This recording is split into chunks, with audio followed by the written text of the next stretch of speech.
أعوذ بالله من الشيطان الرجيم بسم الله الرحمن الرحيم ومن يضلل الله فما له من ولي من بعده وترى الظالمين لما رأوا العذاب يقولون هل إلى مرد من سبيل وتراهم يعرضون عليها خاشعين من الذل ينظرون من طرف خفي وقال الذين آمنوا إن الخاسرين الذين خسروا أنفسهم وأهليهم يوم القيامة ألا إن الظالمين في عذاب مقيم وما كان لهم من أولياء ينصرونهم من دون الله ومن يضلل الله فما له من سبيل. قال المؤلف والمفسر رحمه الله تعالى أدام النفع بعلومه وعلومكم في الدارين آمين إلى أن قال وقوله عز وجل وتراهم يعرضون عليها أي على النار خاشعين من الذل أي الذي قد اعتراهم بما أسلفوا من إسيان الله تعالى ينظرون من طرف خفي. قال مجاهد يعني دليلنا ينظرون إليها مسارقة خوفا منها والذين يحذرون منه واقع بهم لا محالة وما هو أعظم مما في نفوسهم أجارنا الله تعالى من ذلك. اب مفسر رحمت اللہ علیہ ان آیات کی تفسیر بیان فرماتے ہیں، ارشاد فرماتے ہیں کہ اللہ نے فرمایا وَتَرَاهُمْ يُعْرَضُونَ عَلَيْهَا، اے مخاطب جب آپ ان کو دیکھیں گے جب وہ آگ پہ ڈالے جائیں گے، آگ کے سامنے لائے جائیں گے تو اس وقت ان کا کیا حال ہوگا؟ خاشعین من الذل، ذلت کی وجہ سے آنکھیں جھکی ہوئی ہوں گی، سر جھکے ہوئے ہوں گے. کیوں؟ جو گناہ کر چکے، جو شرک کر چکے. ینظرون من طرف خفی، اور چوری چوری نظر سے دیکھتے ہوں گے اس جہنم کی طرف ڈر سے. والذین یحذرون منہ، لیکن وہ جس چیز سے ڈر رہے ہیں لا محالہ ان کو عذاب جہنم ہوگا، وہ کسی شکل میں نہیں بچ سکتے.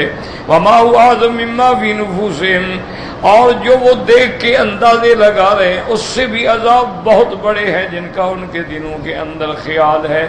اجارنا اللہ من ذلک، اللہ ہم سب مسلمانوں کو جہنم کے جمیع انواع عذاب سے نجات دے. وقال الذين آمنوا إن الخاسرين الذين خسروا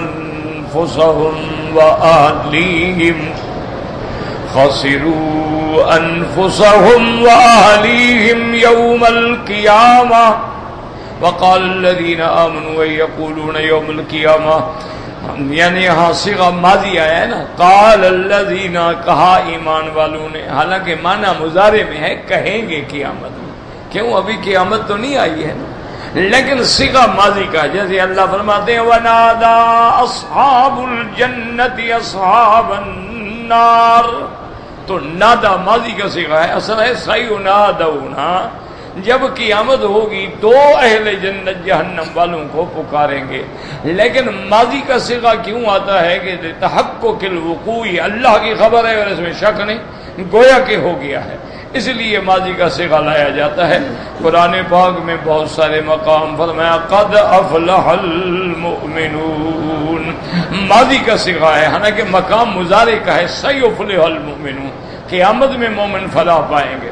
لیکن اللہ کی خبر میں شک نہیں ہوتا تو گویا کا قیامت قائم ہو گئی، جنت والے جنت میں چلے گئے، جہنم والے جہنم میں چلے گئے. اس لیے فرماتے ہیں وقال الذین آمنوا، یعنی یقول الذین آمنوا، ایمان والے جو ہیں وہ کہیں گے قیامت والے دن ان الخاسرین الذین خسروا أنفسهم وأهليهم يوم القيامة. وہ کہیں گے کہ سب سے بڑا گھاٹا کافروں کا ہے جنہوں نے اپنے نفسوں کو بھی اور اپنے اہل کو بھی ہلاکت میں ڈالا کہ سب جہنم میں آ گئے. یاد رکھیں ایک ہوتا ہے آدمی کو گھاٹا پڑ جائے, ایک ہوتا ہے کہ وہ جو اصل ہے وہ بھی ڈوب جائے. لیکن ایک آدمی کاروبار کرتا ہے, ایک دکان میں 1 لاکھ ڈالتا ہے, نفع نہیں آیا یا گھاٹا ہو گیا, ابھی 20,000 کم ہو گئے. ایک ہے وہ لاکھ ہی ڈوب جائے, ایک یہ ہے کہ صرف پیسے نہ ڈوبے بلکہ بندہ بھی خود ہلاک ہو جائے, غم کی وجہ سے ہارٹ اٹیک ہو گیا, مر گیا. تو اس لیے قیامت میں سب سے بڑا گھاٹا تو کافروں کو ہے نا, نہ مال کام آیا نہ دولت کام آئی, خود بھی ڈوبے اور اپنے خاندان کو بھی جہنم میں لے ڈوبے.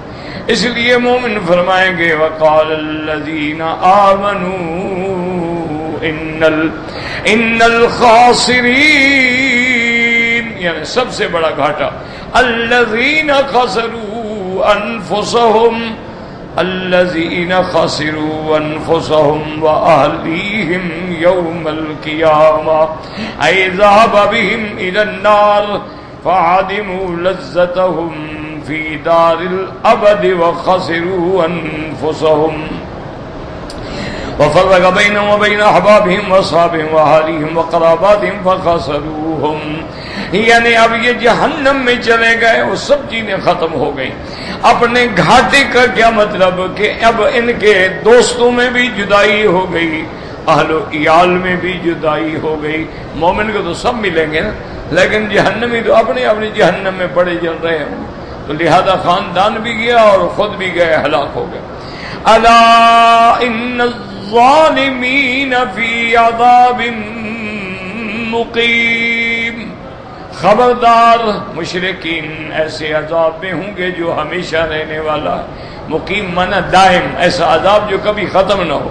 فی عذاب مقیم دائم سرمدین, ہمیشہ رہنے والا. ابدی لا خروج لهم منها ولا محید لهم منها, نہ تو وہاں سے نکالے جائیں گے اور نہ وہاں سے بھاگنے کا کوئی راستہ ہوگا. وقوله تعالی وما كان لهم من اولیاء ینصرونہم من دون اللہ, اللہ کے سوا کوئی دوست نہیں جو ان کو نکالے عذاب سے. اینقذونہم مما ہم فیہ من العذاب والنقال ومن یضلل اللہ فما لہ من سبیل. اے لیس لہ خلاص, جس کو اللہ تبارک و تعالی ہی گمراہی میں ڈال دے اس کے لیے کوئی راستہ ہی نہیں بچا.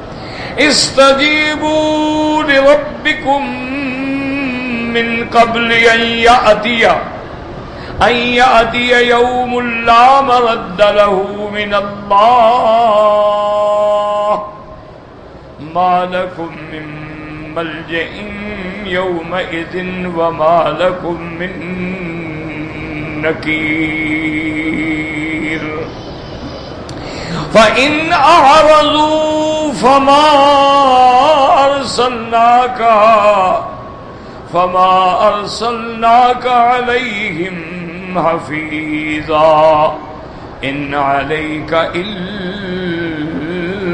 الْبَلَاغُ وَإِنَّا إِذَا أَذَقْنَا الْإِنسَانَ مِنَّا رَحْمَةً فَرِحَ بِهَا وَإِن تُصِبْهُمْ سَيِّئَةٌ بِمَا قَدَّمَتْ أَيْدِيهِمْ فَإِنَّ الْإِنسَانَ كَفُورٌ. لما ذكر تعالى ما يكون في يوم القيامة من الأحوال والأمور الإزام الحائل حذر منه عن الاستعداد له. اللہ تبارک و تعالی نے جب قیامت کا احوال بیان کیا کہ وہاں کیسا عذاب ہوگا, کیسی سختی ہوگی, کیسی شدت ہوگی, تو اب اللہ ڈراتی ہیں کہ میرے بندو بچ جاؤ جہنم سے. اور جہنم سے بچنے کا طریقہ کیا ہے کہ اپنے اللہ کے احکام کی تعمیل کرو. استجیبوا لربکم من قبل ان یأتی یوم لا مرد له من اللہ ای اذا امر بکون فانه كلام البصر یکون وليس له دافع فلا مانع. اللہ نے فرمایا تم اپنے رب کی اطاعت کرو اس دن سے پہلے کہ جب وہ دن آئے گا جب کوئی اس کو ٹالنے والا نہیں ہوگا, کوئی عذاب کو دفع کرنے والا نہیں ہوگا. اس لیے اللہ تبارک و تعالی نے قسم کھا کے بھی کئی مقام پہ فرمایا والطور وکتاب مسطور فی رق منشور والبیت المعمور والسقف المرفوع والبحر المسجور.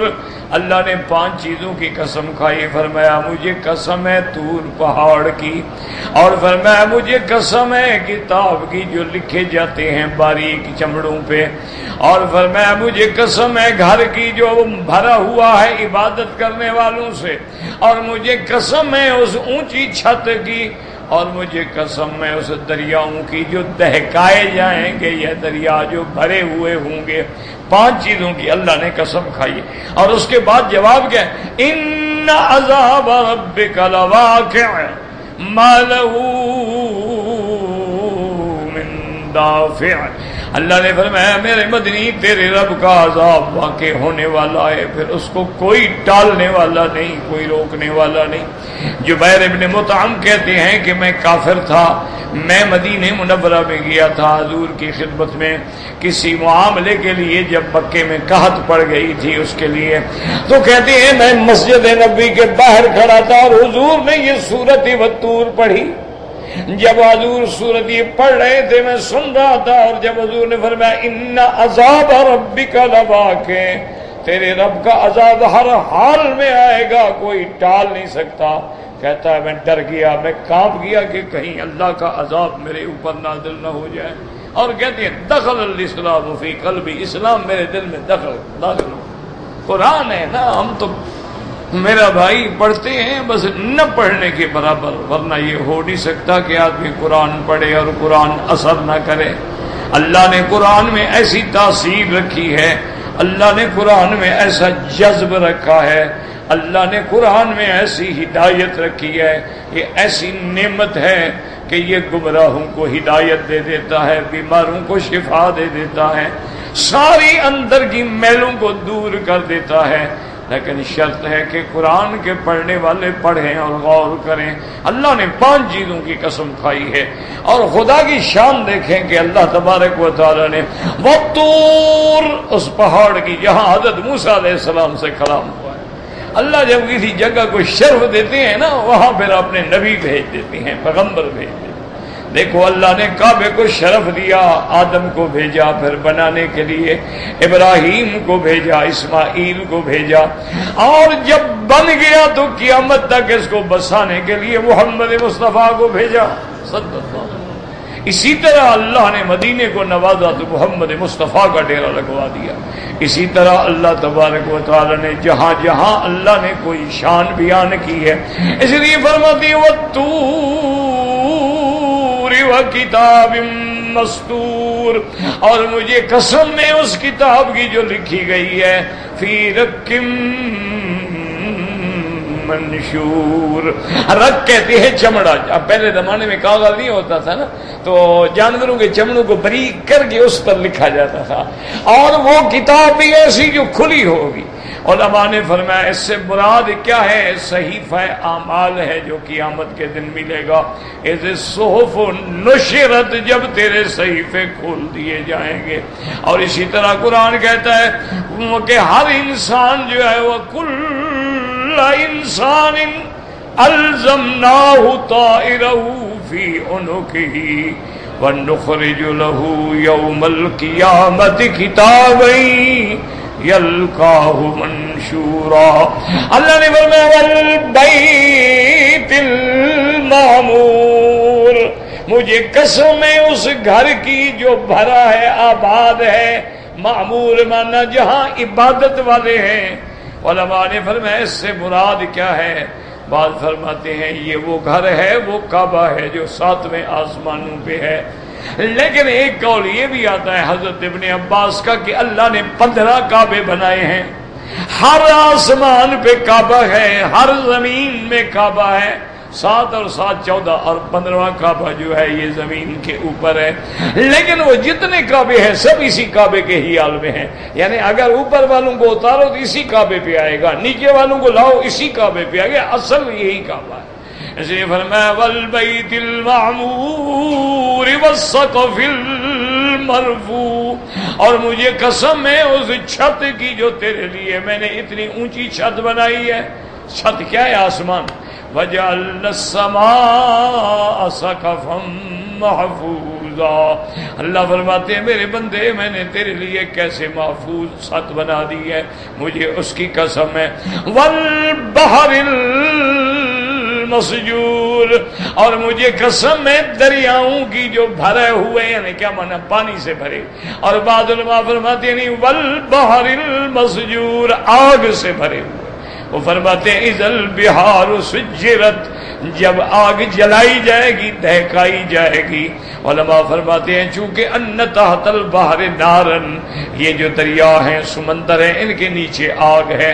جب قیامت کی گھڑی آئے گی تو وہ نیچے کی چادر ہٹ جائے گی تو نیچے والی آگ اوپر آئے گی، اوپر سے چاند ستارے سب جھڑ کے اس میں ڈالے جائیں گے. نتیجے کیا نکلے گا کہ سارے سمندر آگ بن جائیں گے. بہار سجرت، اللہ تبارک اسی لیے حضرت عبداللہ ابن عمر سمندر کے پانی سے وضو نہیں کرتے. وہ فرماتے تھے کہ حضور نے فرمایا یہ جو آگ ہے تو آگ سے میں کیوں وضو کروں. اللہ معاف کرے. پہلے جو ہے نا جی کافر مذاق اڑاتے تھے کہ خدا نے کہتا ہے یہ دریا جو ہے آگ ہے. وہ کہتے ہیں عجیب بات ہے، دریا کے نیچے پانی کے نیچے بھی آگ ہوتی ہے. پانی تو آگ کو بجھا دیتا ہے.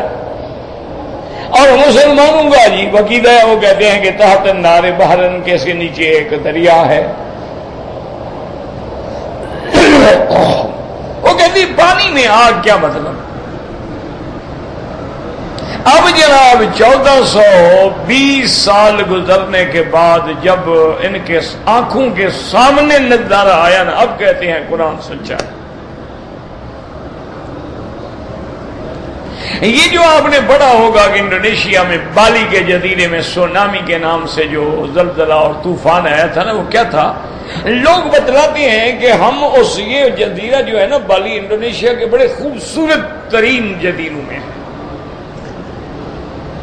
یعنی مناظر بھی ہیں، سبزہ بھی ہے اور لوگ بھی بڑے خوبصورت ہیں. اور جہاں خوبصورتی ہو پھر عیاش اور بدماش لوگ پہنچ جاتے ہیں.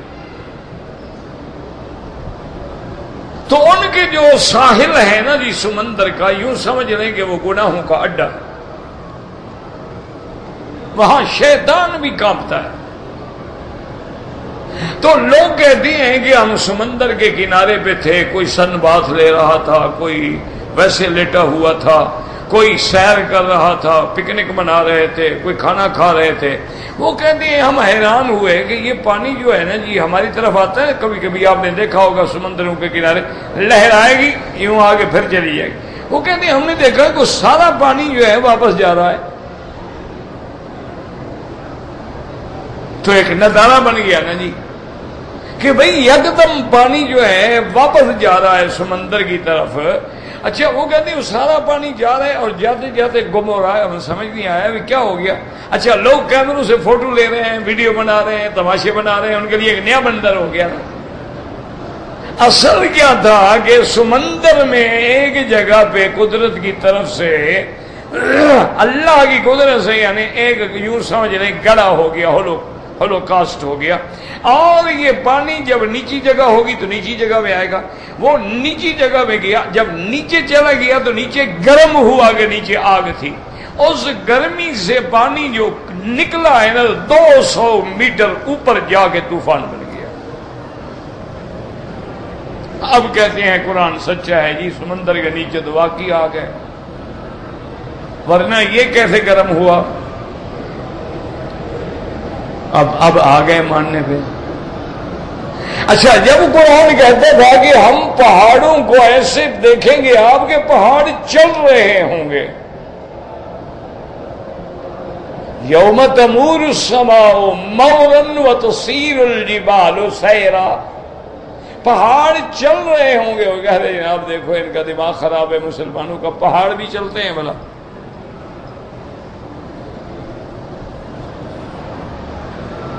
وہ کہتے ہیں بھی پہاڑ تو اللہ نے جمائے ہوئے ہیں، پہاڑ کیسے چلتے ہیں؟ اب جب زلزلہ آیا نا جی مظفر آباد میں اور باغ میں اور چمن میں اور کشمیر میں اور جموں کشمیر میں، اللہ ان پہ رحمت کرے مسلمانوں پہ، تو وہ لوگ بتاتے ہیں کہ معلوم یہ ہوتا تھا کہ پہاڑ اپنی جگہ سے چل کے ہٹ گئے، اپنی جگہ چھوڑ دی پہاڑ، آنکھوں سے لوگوں نے دیکھ لیا۔ اچھا اسی طرح قرآن کہتا ہے کہ اذا دکت الارض دکن دکا، ہم ان کو ریزہ ریزہ کر دیں گے، پہاڑ ٹوٹ جائیں گے۔ اب جو میں اگلے دن بھی دیکھ رہا تھا تصویر اس پہاڑ کی جہاں زلزلہ آیا ہے، تو جب نیچے سے زلزلہ ہے نا این درمیان میں پہاڑ دو ٹکڑے ہو گیا۔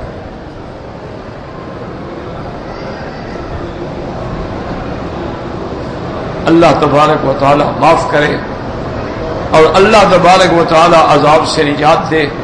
تو اس لیے ایسے دلائل ہیں۔ اب ایک بات ہے کہ جی میں نہیں مانتا، اب اس کا تو کوئی علاج نہیں نا،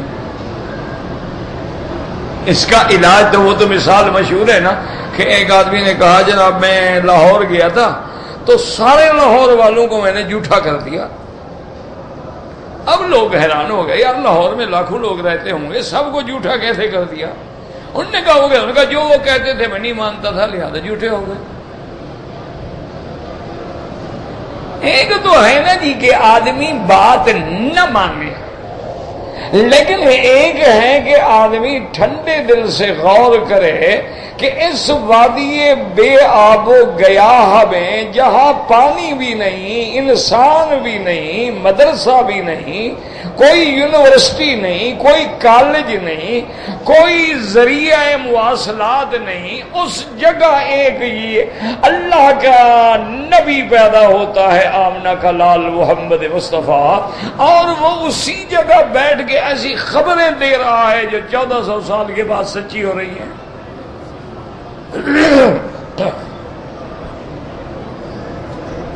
دیکھو نا ٹھنڈے دل سے، یہ ابھی کوئی 4-6 مہینے کی بات ہے کہ آپ کے کراچی میں ہی ہیں وہ ایک،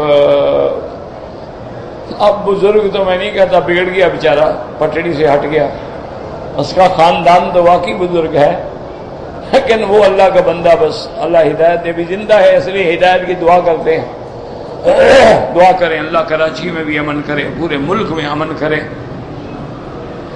عجیب حالات ہو گئے، انا للہ، حضور نے فرمایا تھا میری امت پہ ایسے فتنے آئیں گے، یکون العاقل حیرانا، عقل والے لوگ جو ہیں حیران ہو کے پاگل ہو جائیں گے یہ کیا ہو رہا۔ آج دیکھ لو وہی کچھ ہو رہا، یعنی سمجھ دیکھو نا جی، سمجھ آتی ہے کہ انسان ایک دوسرے کو گولی مار دے، سمجھ آتی ہے کہ انسان بیوی جو ہے خاوند کو قتل کر دے، منشیات نشہ ہیروئن کا جو ہے بیٹا باپ کو قتل کر دے، کوئی سمجھ والی بات، یہ کوئی کون سا، یہ تو کوئی جانوروں کا معاشرہ ہو گیا نا، کوئی انسانوں کا تو معاشرہ نہ ہوا نا۔ اور یار جانور بھی بڑا سوچ سمجھ کے، اصولی بات یہ ہے کہ وہ کہتے ہیں نا کہ ایک دفعہ ہارون الرشید کے زمانے میں ایسے حال پیدا ہوا ملک میں کہ ہر طرف بربادی بربادی بربادی۔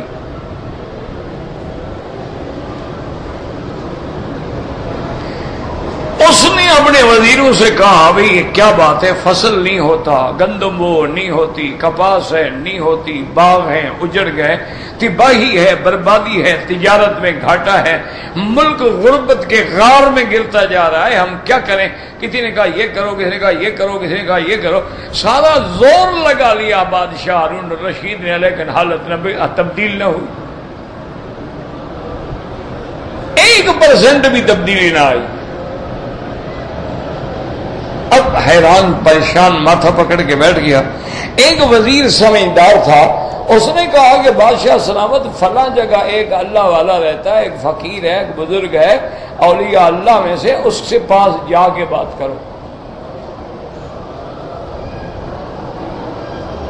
اس نے کہا خدا کے بندے 2 سال سے ہم پریشان ہیں، تمہیں پہلے کیوں نہیں بتایا؟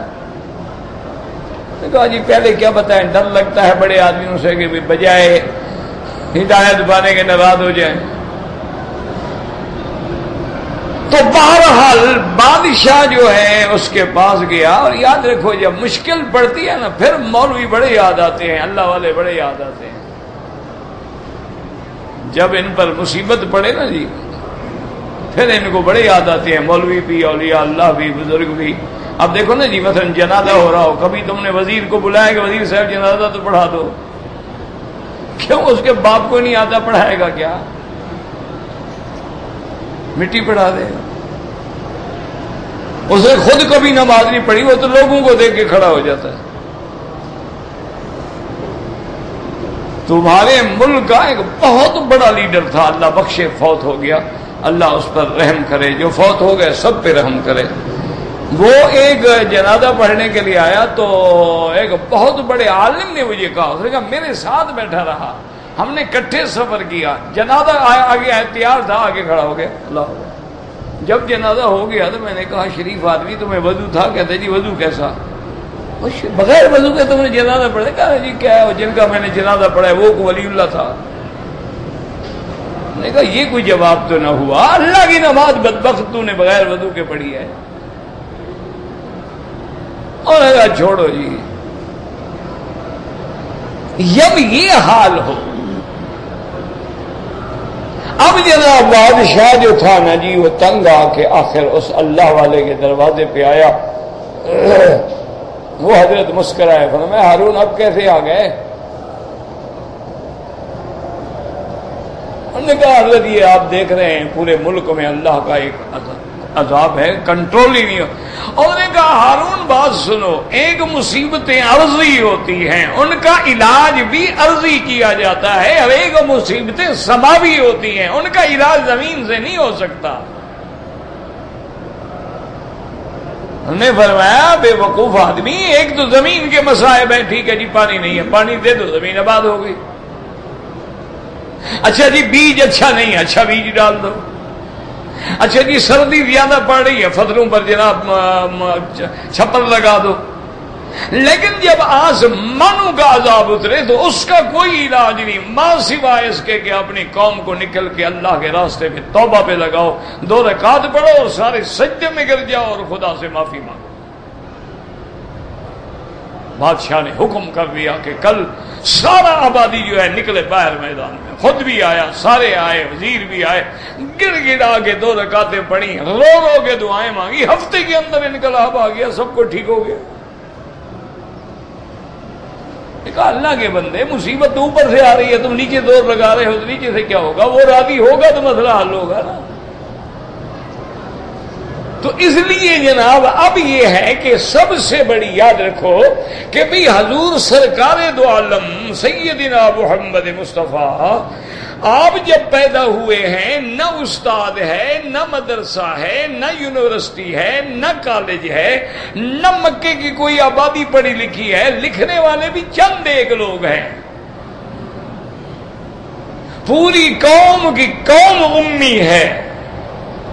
اچھا پوری کی پوری قوم شراب میں، نشے میں، ڈاکے میں، قتل میں، چوری میں، زنا میں ایسے غرق ہے کہ جس بندے کے پاس زیادہ عورتیں ہیں وہ ناز کرتا ہے کہ میں بڑا سردار ہوں۔ معاشرے کا یہ حال ہے، ہر طرف بگاڑ ہے، کفر ہے، شرک ہے، عقیدہ تباہ ہے، عمل تباہ ہے، اور کوئی ذریعہ علم نہیں ہے۔ وہاں آ کے اللہ کا ایک پیغمبر صادق الامین کھڑا ہوتا ہے، اللہ کی دعوت توحید دیتا ہے، اور اس بگڑی ہوئی قوم کو بتاتا ہے کہ آنے والے دور میں یہ ہوگا، یہ ہوگا، یہ ہوگا، اور آج دنیا اپنی آنکھوں سے دیکھ رہی ہے کہ وہ ہو رہا ہے۔ اب کوئی اور دلیل آپ کو چاہیے حضور کی صداقت کی؟ سرکار دو عالم نے، یعنی آپ دیکھیں کہ آج سے 40 سال پہلے آپ نے مکے میں کوئی اونچی بلڈنگ دیکھی تھی؟ اچھا، آج سے 40 سال پہلے مکے میں آپ نے دیکھا سڑکوں پر درخت ہوں اور یہ ہو اور وہ ہو؟ زیادہ دور نہ جائیں۔ اچھا، آج سے 40-50 سال پہلے آپ نے دیکھا کہ پہاڑوں کے اوپر واٹر ٹینک بنے، پانی کی ٹینکیاں بنے؟ ہم چھوٹے تھے، میں یاد ہے جمعہ رات ہم جاتے تھے مسفلے کے آخر میں، برکا کہتے تھے، وہاں پانی ہوتا تھا اور کہیں پانی ہے ہی نہیں۔ جمعہ رات کو سارے اکٹھے ہوں گے، وہاں چلے جاتے تھے کہ پانی ہوگا، کپڑے بھی دھوئیں گے اور رات کھلی جگہ پہ سو جائیں گے، کھلی ہوا بھی ہوگی۔ تو یہ آبادی تھی ساری۔ یہ آپ کا محلہ مسفلہ جو ہے، جہاں اشارہ ہے مسفلے کا، بجلی کا، اپنے ٹریفک کا اشارہ ہے، اس کے سامنے وہ رباط ہے جہاں میں پیدا ہوا۔ تو یہ یعنی حرم سے وہاں جاتے ہوئے ڈر لگتا تھا۔ ہم بیٹھے رہتے تھے، والد صاحب وظیفے سے فارغ ہوں تو ان کے ساتھ جائیں۔ اچھا، وہ اللہ کے بندے بیٹھ گئے پڑھنے سے، بس بیٹھ گئے، بادشاہ بندے تھے، خیال آ گیا ساری رات بیٹھے رہے۔ ہم بیٹھے بیٹھے یہیں سو جاتے حرم میں، اور کیا کریں، وہاں گھر جاتے ڈرتے۔ اچھا، کبھی جلدی اٹھ کے چل پڑے، کو پیشاب وغیرہ کا تقاضا ہوا تو چل پڑے۔ یعنی اتنا دور جاتے ہوئے ڈر لگتا تھا۔ پورے مکے میں بجلی نہیں، وہ کمیٹی والے گیس لٹکاتے تھے، کوئی بجھ گیا، اندھارا ہو گیا، آپ کیسے جائیں جناب، آگے تو اندھارا ہے۔ لیکن 1400 سال پہلے حضور نے فرمایا تھا ایک وقت آئے گا پیروں سے ننگے، سر سے ننگے، بکریوں کے چرواہے اونچی اونچی بلڈنگیں بنا کے فخر کریں گے کہ میری بلڈنگ اونچی ہے، وہ کہے گا میری بلڈنگ۔ یہ صحیح حدیث ہے کہ حفاۃ عراۃ راعی الشاۃ یتطاولون فی البنیان۔ اسی طرح حضور نے فرمایا کہ قیامت کی نشانیوں میں ہے کہ ایک لڑکا جو ہے وہ بڑا دوستوں کا پیار کرنے والا، دوستوں پہ جان دینے والا، بر لاصدقائہ، اپنے دوستوں کا جان نثار، وفادار، لیکن والد اور والدہ کا نافرمان۔ آج دیکھ لو، جا کے پتہ کرو کالج میں اسے، وہ کہتے ہیں نہیں لڑکا تو بڑا اچھا ہے، پڑھنے میں اچھا ہے، استاد کا بڑا خیال رکھتا ہے، اس کے فرینڈ بڑے اچھے ہیں، گھر میں آتا ہے باپ ماں سے لڑتا ہے۔ اسی طرح حضور پاک نے ایک ایک لفظ پہ ذرا غور کرو۔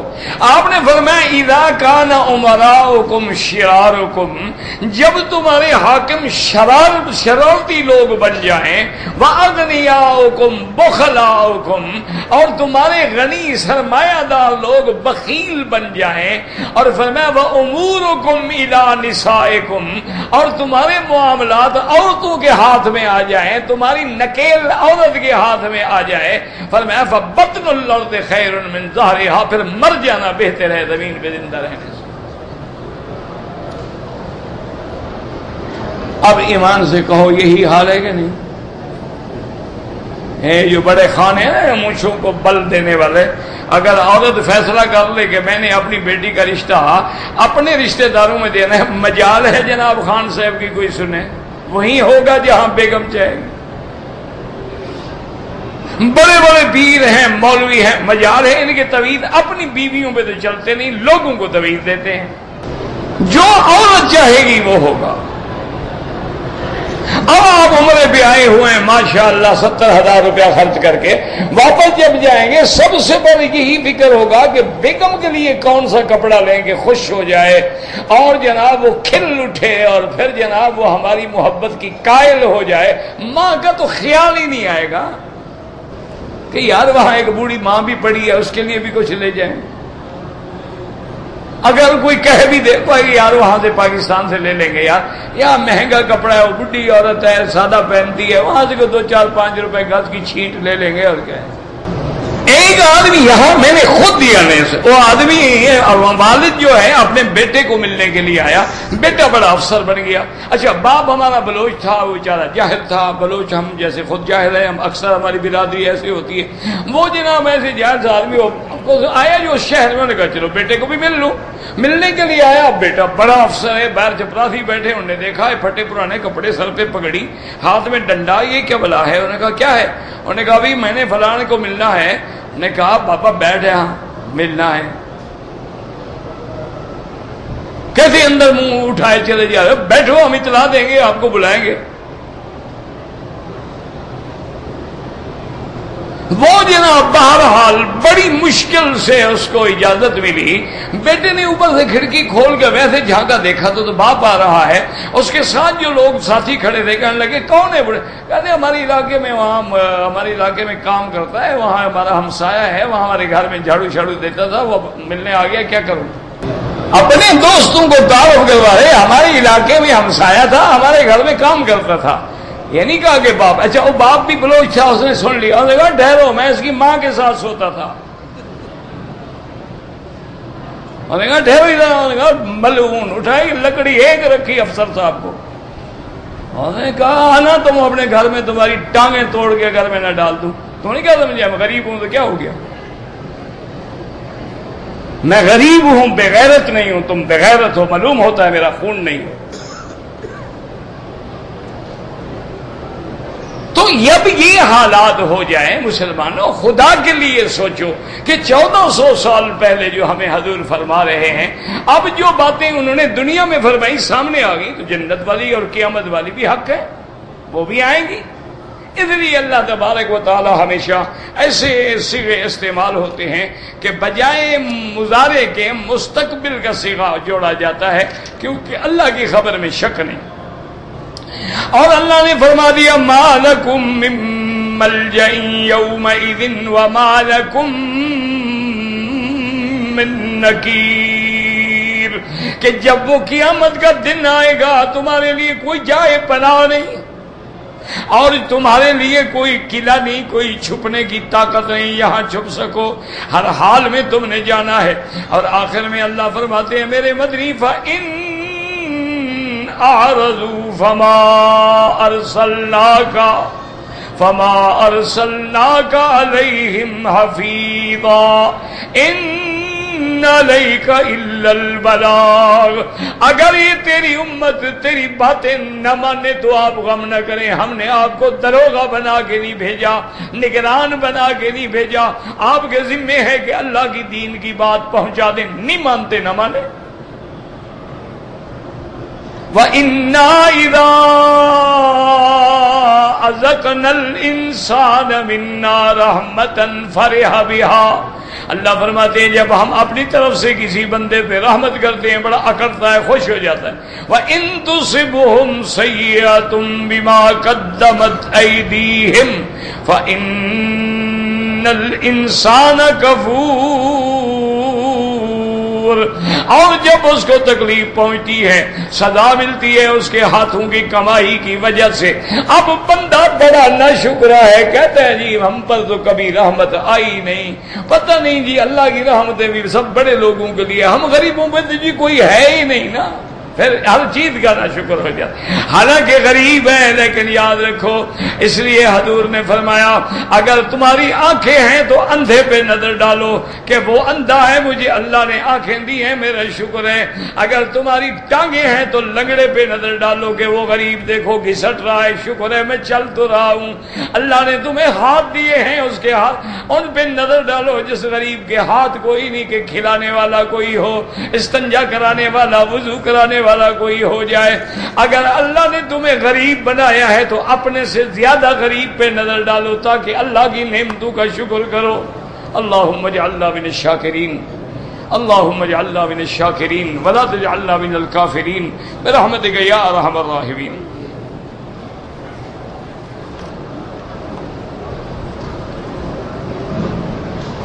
ایک عورت نے عمرے کا احرام کھولنے کے لیے بالوں کو پیچھے کر کے اتنے بال کاٹ دیے، ٹھیک ہے،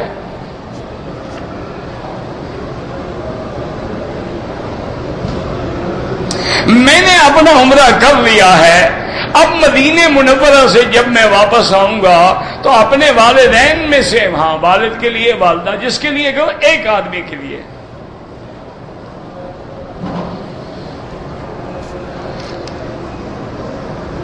طواف کے دوران میں نماز جنازہ کھڑی ہو جائے، پڑھنا چاہو پڑھ لو، نہ پڑھو کوئی گناہ نہیں، کیونکہ فرض کفایہ ہے، کچھ تو پڑھ رہے ہیں نا۔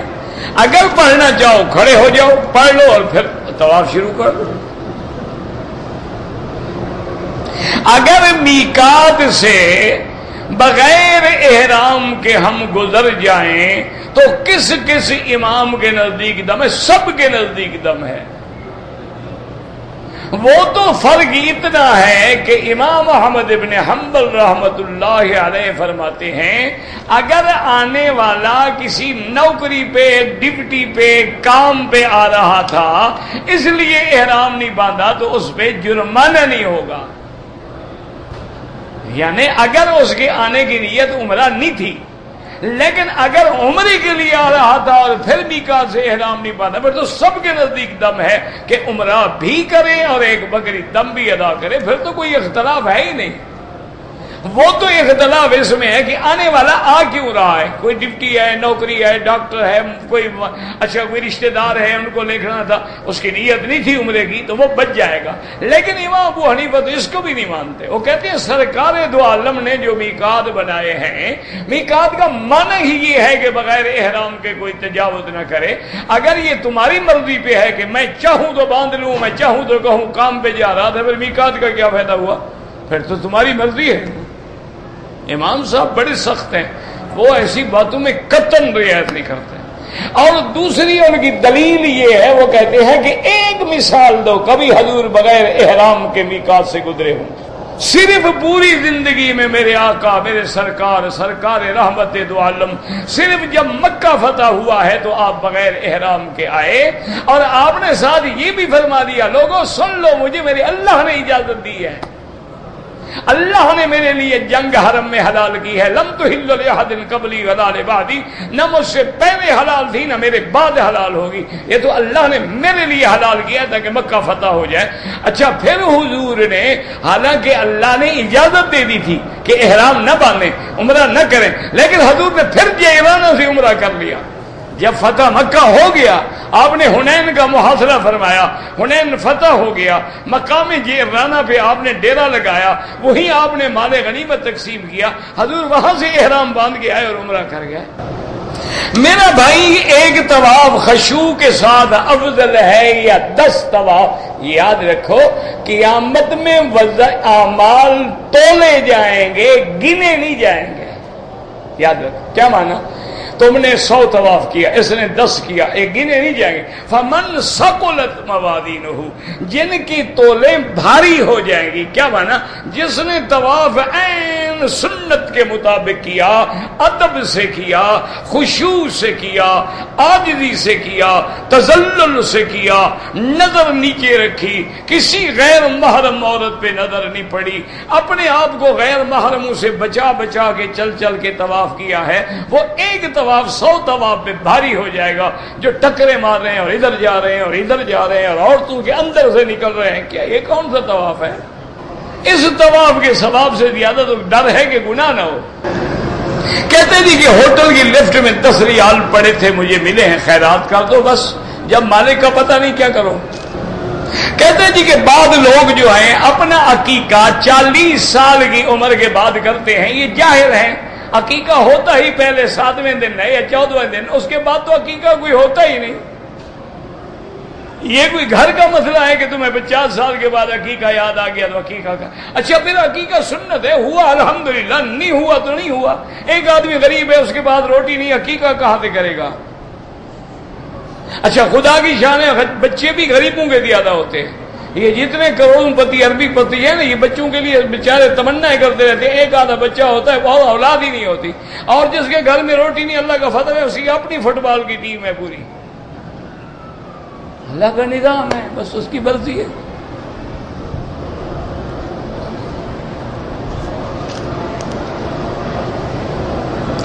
ہاں اگر کوئی عورت ہے حالت حیض میں طواف مسجد کے اندر داخل نہیں ہو سکتی، طواف کیسے کرے گی؟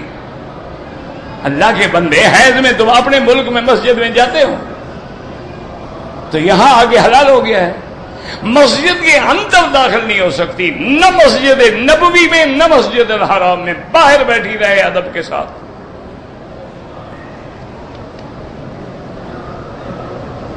کہتے جی کہ داڑھی کو کینچی لگا سکتے ہیں، بالکل داڑھی بنائیں، سنواریں، بنا جوڑ، حضرت نے فرمایا رکھنا ہے تو اس کی خدمت کرو، سر کے بال رکھو تو ان کو سنبھالو، یہ تو نہیں ہے نا ہر چیز کا حق ادا کرو، داڑھی رکھی ہے تیل لگاؤ، کنگھی دو، کو بال منتشر ہیں تو ٹھیک کرو، کیونکہ میرے آقا رحمت دو عالم سرکار دو عالم کی داڑھی مبارک جو ہے صحابہ کہتے ہیں جیسے چاند کا حالہ ہوتا ہے نا، ایسے چاند کا حالہ تھا، تو اس سے محدثین نے استدلال پکڑا ہے، اس کا مطلب ہے یہ تو ہو نہیں سکتا کہ سارے بال برابر ہوں، تو منع ہے کہ ٹھیک کرتے کراتے تھے۔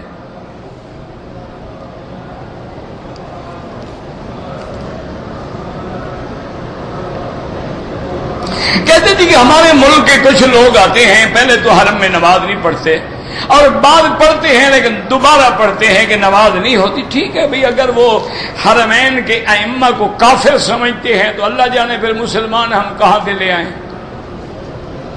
اللہ ہدایت دے، دعا کر۔ یعنی محمد مصطفیٰ کے روضے پہ بھی کافر کھڑے ہیں، خدا کے کعبے پہ بھی کافر کھڑے، اور کافر بھی عجیب ہے، نمازیں پڑھا رہے ہیں، اور کافر بھی ایسے عجیب ہیں کہ ایسا قرآن پڑھتے ہیں کہ تمہارے باپ دادا بھی نہ پڑھ سکے، اچھے کافر ہیں بھائی۔ انا للہ و انا الیہ راجعون، اللہ ہدایت دے، بس دعا کرو، کوئی جھگڑا تو نہیں ہے، لیکن دماغوں میں بٹھا دیا گیا ہے کہ یہ وہابی ہیں اور یہ منکر نبی۔ اور خدا کے بندو، اللہ تمہیں بھی اور ہمیں بھی ہدایت دے، اگر تم پڑھے لکھے ہو تو شیخ الاسلام محمد ابن عبد الوہاب نے جو کتاب لکھی ہے سیرت النبی پہ، اگر تم پڑھو تو تمہارے بڑے سے بڑے مولوی نے بھی ایسی سیرت نہیں لکھی، تو وہ لوگ منکر ہیں اور حضور کی سیرت پہ کتاب لکھ رہے ہیں۔ اچھا، اسی طرح تمہارے ائمہ کے نزدیک اگر کوئی گستاخ محمد مصطفیٰ ہے یا حضور کی شان میں نعوذ باللہ نعوذ باللہ نعوذ باللہ گالی دی ہے، وہ زندیق ہے، لیکن تمہارے اماموں کے نزدیک تو اس کی توبہ ہو سکتی ہے کہ زندیق اگر توبہ کرے تو قبول ہو جائے گی۔ جن کو تم وہابی کہتے ہو، ان کا فتویٰ یہ ہے کہ جو سرکار کا گستاخ ہے وہ زندیق ہے اور اس کی توبہ بھی قبول نہیں ہوتی۔ جن کو تم وہابی کہتے ہیں نا، ان کا یہ حال ہے۔ شیخ الاسلام ابن تیمیہ رحمہ اللہ تعالی جو ان کے امام ہیں، انہوں نے جو کتاب لکھی ہے نا سرکار دو عالم صلی اللہ علیہ وسلم کے کہ الصارم المسلول علی شاتم الرسول، کہ تلوار نکالی ہوئی ہے اس گستاخ کے جو محمد مدنی کا گستاخ ہو، ایسی کتاب آج تک تیرے کسی حلوائی مولوی نے نہیں لکھی۔ اگر تمہارا ایمان ہے تو کل وہ کتاب جا کے مکتبے سے خرید لو اور پڑھو گے اس نے کتنی جرت کے ساتھ لکھا ہے کہ حضور کے گستاخ کی سزا ہی موت ہے۔ وہ کہتا ہے معافی کا سوال ہی نہیں، یہ گستاخ رسول ہے۔ اور تمہارے علماء کے نزدیک نماز میں درود پڑھنا فرض نہیں ہے۔ بات سمجھو کیا مانا؟ اگر ایک آدمی نے نماز میں درود نہیں پڑھا، اتحیات پڑھا لیکن درود نہیں پڑھا، سلام پھیر دیا اور کہتے ہیں نماز ہو جائے گی، ان کے نزدیک درود رکن ہے، اگر نہیں پڑھے گا تو نماز نہیں ہوگی۔ یہ وہابی ہیں۔ خدا کا خوف کرو۔ اگر دلوں میں تعصب ہے اور دل بغض سے بھرے ہوئے ہیں تو کیا کر سکتے ہیں؟ اچھا، اللہ کے گھر میں کھڑے ہو، چھوڑو مولوی مکی مولوی مدنی، مولوی مکی تو خیر مولوی ہی نہیں، میں تو تمہارے قدموں کا ایک مٹی کے برابر بھی نہیں اور علماء کا ادنا غلام ہوں، ایمان سے گواہی دو، کعبہ تمہارے سامنے ہے، یہاں مکے کا حرم بنا ہوا بھی تم نے دیکھا ہے، مدینے کا حرم بھی دیکھا ہے، ایمان سے کہو کس کو خوبصورت بنایا گیا؟ اس جیسا حرم ہے؟ یہ وہابی ہے۔ اگر یہ منکر رسول تھے یہ تو سڑک ہی نہ بناتے، کہ جان چھوڑے حاجی کیا خام خواہ جائیں گے مدینہ، سڑک ایسی بناؤ کہ یہ 10 دن میں ٹرکوں کے بیٹھ کے دھکے کھا کھا کے خود بخود ڈی جائیں گے. ایسی سڑک بنا دی 3 گھنٹے میں آدمی مدینے پہنچ جاتا ہے. اور پھر بادشاہ نے، جن کو تم وہابی نجدی کہتے ہو، اس نے حکم دیا کہ ایسی سڑک بناؤ، وہی رستے تلاش کرو جو ہجرت میں جن پہ محمد مصطفیٰ گیا ہے. یہ وہابی ہیں. تم قوالیاں سنتے ہو، عاشق رسول ہو. تم حجرے اور مجرے میں بیٹھتے ہو، تم عاشق رسول ہو. تم جناب گلے میں کپڑے ڈال کے غیر محرم عورتوں سے ہاتھ ملاتے ہو، عاشق رسول ہو. تم اپنی مزاروں کو، اپنے باپ دادے کی مزاروں کو بیچ کے کھاتے ہو، تم عاشق رسول ہو. تم اپنے بزرگوں کے عرصوں پہ کنویں، موت کے کنویں اور تھیٹر اور گانے والیاں بلا کے گانے گواتے ہو، تم عاشق رسول ہو. خدا کا خوف کرو، قیامت میں مرنا نہیں ہے، اللہ کو جواب نہیں دینا ہے. مدینہ منورہ میں جب وہاں کا حرم کا ایئر کنڈیشننگ پلانٹ لگ رہا تھا تو بادشاہ مرحوم شاہ فہد جو تھے وہ جب موقع پہ آئے تو انہوں نے کہا کہ مجھے دکھاؤ کہاں پلانٹ لگا رہے ہو. اور مدینے کے حرم کا ایئر کنڈیشننگ پلانٹ جو ہے وہ دنیا کے پہلے نمبر کا پلانٹ ہے. وہ جب لے آئے تو انہوں نے کہا یہ کیا کر رہے ہو؟ انہوں نے کہا حضرت یہ پلانٹ ہے، یہاں سے اے سی چلے گا، سارے حرم کو ٹھنڈا کرے گا. انہوں نے کہا عجیب آدمی ہو. انہوں نے کہا حضرت انہوں نے خدا کے بندے کیا کر رہے ہو؟ یہ ایئر کنڈیشنر کا کام ہی یہ ہوتا ہے نا کہ یہ یعنی اندر ٹھنڈی ہوا پھینکتا ہے، باہر گرم ہوا ہوتی ہے. اچھا کبھی کبھی اس کا ایگزاسٹ کھول دو، اندر کی ہوا کو باہر پھینکتا ہے، کبھی باہر کی ہوا کو اندر. یہاں گاڑیاں چل رہی ہیں، یہاں دھواں ہوگا، پیٹرول کی بو ہوگی. اگر وہ محمد کے روضے کے اندر چلی گئی تو قیامت میں کون جواب دے گا؟ انہوں نے کہا لے جاؤ، دور لے جاؤ اس پلانٹ کو. اور وہ پلانٹ حرم سے کئی میل دور لے گئے ہیں، ثنیۃ الوداع کے مقام پہ ہے، جہاں سب سے پہلے حضور مدینہ منورہ میں آئے اور مدینے والوں نے استقبال کیا. وہاں لے گئے، اس نے حکم دیا کہ ارد گرد بھی پھول کی پھلے سنے اپنا پھلواری لگا دو. اور وہاں سے زمین دود نہر بنا کے لے آئے کہ اس میں ٹھنڈی ہوا لے آؤ اور پھر حرم میں کھولو. یہ وہابی ہیں. جہاں حضور پاک نے اب جیرانہ میں حضور نے عمرہ کیا، میقات کی مسجد بنا دی. سیدہ عائشہ کو حضور نے حکم دیا کہ جا کے تنعیم سے عمرہ کرو، وہاں مسجد بنا دی. سرکار دو عالم نے خندق کے موقع پر جہاں جہاں قدم رکھا مسجد بنا دی. سرکار دو عالم نے قباء میں نمازیں پڑھی، قباء کی مسجد بنائی اور حکم دیا کہ ایسا پتھر چن کے لگاؤ معلوم ہوگی یہ 1400 سال پہلے کی بنی ہوئی ہے. یہ تو ہیں وہابی اور نجدی اور ہم جو رات دن جناب ماشاءاللہ یا حجرے میں ہیں یا مجرے میں ہیں، عورتوں کے اوپر پھول پتے نچھاور کر رہے ہیں اور جناب سامنے بیٹھ کے قوالیاں ہو رہی ہیں، قوال داڑھی منڈے ہیں، پان کھا کے گٹکا منہ میں رکھ کے گا رہے ہیں. اور نعت خواں ایسے ہم نے رکھے ہوئے ہیں کہ نعت رسول ہے اور پیچھے باقاعدہ ان کے ردھم دینے کے لیے ساز بج رہے ہیں. یہ عاشق ہے؟ فکر نہ کرو، آنے دو قیامت کا دن انشاءاللہ تمہارے گریبان ہوں گے اللہ کے اولیاء کے ہاتھوں. نہ عرس والے دن تھیٹر لگاؤ، تھیٹر کا ثواب ملے گا مرشد کو. کیا خیال ہے؟ خدا کا خوف کرو. یاد رکھو یہ ٹھیک ہے کہ توحید کے معاملے میں یہ پہاڑ ہیں، توحید کے مسئلے میں یہ کسی کی رعایت نہیں کرتے، اسماء و صفات میں کسی کی رعایت نہیں کرتے.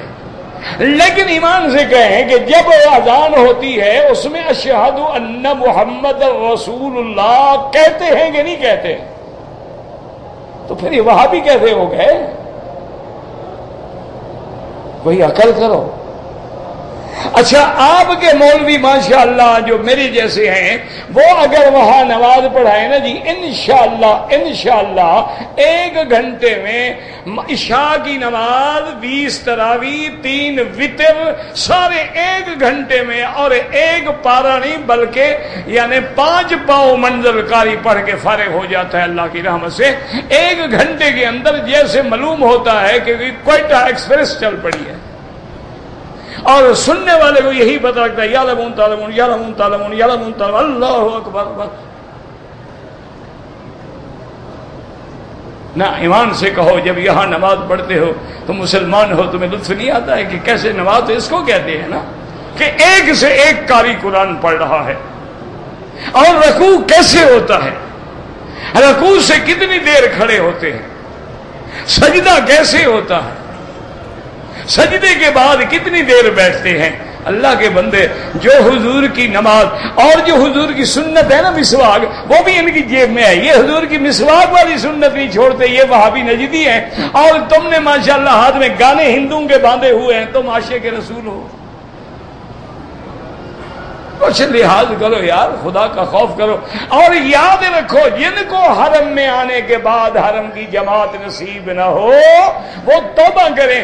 معلوم ہوتا ہے کہ شرک کا کوئی جرثومہ اندر ہے، اور اللہ کہتا ہے مشرک میرے گھر میں نہ آئے، تو اس لیے شاید اللہ نہیں آنے دیتا، کیونکہ قرآن ہے۔ اللہ فرماتے ہیں انما المشرکون نجس، مشرک پلید ہوتا ہے، فرمایا فلا یقربوا المسجد الحرام بعد عامهم هذا، علی جا کے اعلان کر دو کہ اس سال کے بعد کوئی مشرک مسجد میں داخل نہ ہو۔ اب کوئی بھٹکا بھٹکا آ جاتا ہے لیکن اندر کوئی 5% 10% شرک بچا ہوا ہے، اللہ فرماتے آ تو گئے ہو، میں تمہیں جماعت سے محروم کر دوں۔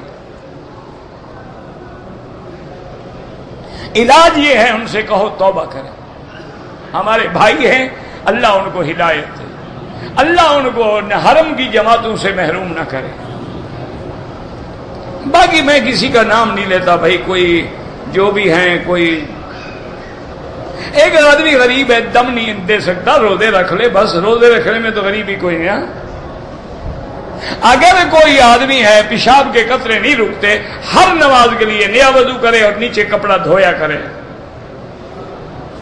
کرکٹ کھیلنا جائز ہے، بالکل جائز ہے، اگر مرد کھیلے، عورتیں کھیلیں تو پھر تو حرام ہے، اور کپڑے مردوں نے بھی پورے پہنے ہوئے ہوں، اگر ننگے کھیل رہے ہیں تو وہ ان کے لیے بھی حرام ہے۔ ہمارے ملک میں جو 12 ربیع الاول مناتے ہیں بالکل بدعت ہے، 11ویں شریف بالکل بدعت ہے۔ پیلی چپل پہن دے، پیلی پہنو، نیلی پہنو، تمہاری مرضی ہے۔ اذان سے پہلے کسی صحابی نے صلاۃ و سلام نہیں پڑھے۔ ہے